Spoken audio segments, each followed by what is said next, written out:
দাজ্জালের নাম তো আপনারা শুনেছেন। ভয়ঙ্কর ডেঞ্জারাস একটা ক্যারেক্টার। পৃথিবীর শুরু থেকে শেষ পর্যন্ত এর চেয়ে বড় ফিতনা আসেনি, আসবেও না। দাজ্জালের ফিতনা।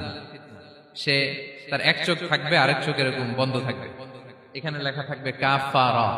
কোনোভাবেই তাকে দমানো যাবে না, হত্যা করা যাবে না। আল্লাহ নবী ঈসা আলাইহিস সালাম তাকে হত্যা করবেন। তো যে ব্যক্তি সূরা কাহাফ তেলাওয়াত করবে, সূরা কাহাফের প্রথম 10 আয়াত বিশেষ করে মুখস্থ রাখবে, আল্লাহ তাআলা উসিমা মিন ফিতনাতিদ দাজ্জাল, দাজ্জালের ফিতনা থেকে তাকে বাঁচাবেন। তো আমরা দাজ্জালের ফিতনা থেকে বাঁচতে চাই কি চাই না? আমরা যেন সূরা কাহাফের প্রথম 10 আয়াত মুখস্থ করি, সূরা কাহাফ যেন জুমার দিন আমরা তেলাওয়াত করি। So now the question arises, what is the relationship of Suratul Kahf with Dajjal? দাজ্জালের সাথে সূরা কাহাফের রিলেশনটার কারণ কি? একটা মেকানিজম তো এখানে আছে। এত সূরা থাকে, রাসূল সাল্লাল্লাহু আলাইহি ওয়াসাল্লাম কেন বলেন যে সূরা কাহাফ পড়লে দাজ্জালের ফিতনা থেকে বাঁচবে? কারণটা কি? এর কারণ হচ্ছে দাজ্জাল আমাদেরকে যে সমস্ত জিনিস দিয়ে ফিতনায় ফেলবে, ওই ফিতনাগুলোর সলিউশন আল্লাহ তাআলা সূরা কাহাফের ভিতরে রেখে দিয়েছেন। দাজ্জাল 4টা জিনিস দিয়ে আমাদেরকে ফিতনায় ফেলবে। দ্যাটস ট্রায়াল অফ ফেথ, এক নাম্বার। ঈমানের পরীক্ষা সে আমাদেরকে ফেলবে, আমাদের বিশ্বাস নিয়ে ছিনিমিনি খেলবে সে। এটার সলিউশন আছে সূরা কাহাফ, আমি বলবো আস্তে আস্তে। 2 নম্বরে দাজ্জাল আমাদেরকে ফিতনায় ফেলবে, দ্য ট্রায়াল অফ ওয়েলথ, সম্পদ দিয়ে সে আমাদেরকে ফিতনায় ফেলবে। 3 নম্বর, দ্য ট্রায়াল অফ নলেজ, জ্ঞান দিয়ে সে আমাদেরকে ফিতনায় ফেলবে। 4 নম্বর, দ্য ট্রায়াল অফ পাওয়ার, ক্ষমতা দিয়ে সে আমাদেরকে ফিতনায় ফেলবে।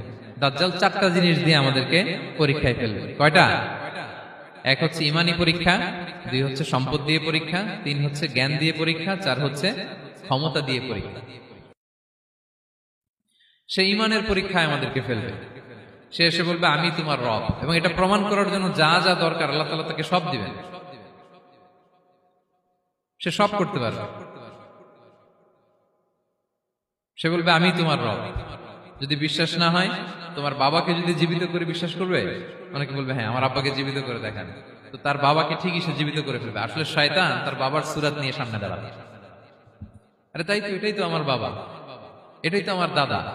মানুষ ফিতনায় পড়ে যাবে, ঈমানের ফিতনায়। সে ভাববে আসলে এটাই বোধহয় আমার রব, এবং তাকে এত ক্ষমতা দেয়া হবে, তার ডান দিকে থাকবে জান্নাত, বাঁ দিকে জাহান্নাম। তার কাছে আল্লাহ এটা দিবে। যে তার কথা শুনবে তাকে সে জান্নাতে ঢুকাবে, কিন্তু জান্নাতে ঢুকে সে জাহান্নামের শাস্তি ভোগ করবে। এটা তার বাইরের মানুষ বুঝবে না, অ্যাপারেন্টলি এটা জান্নাত।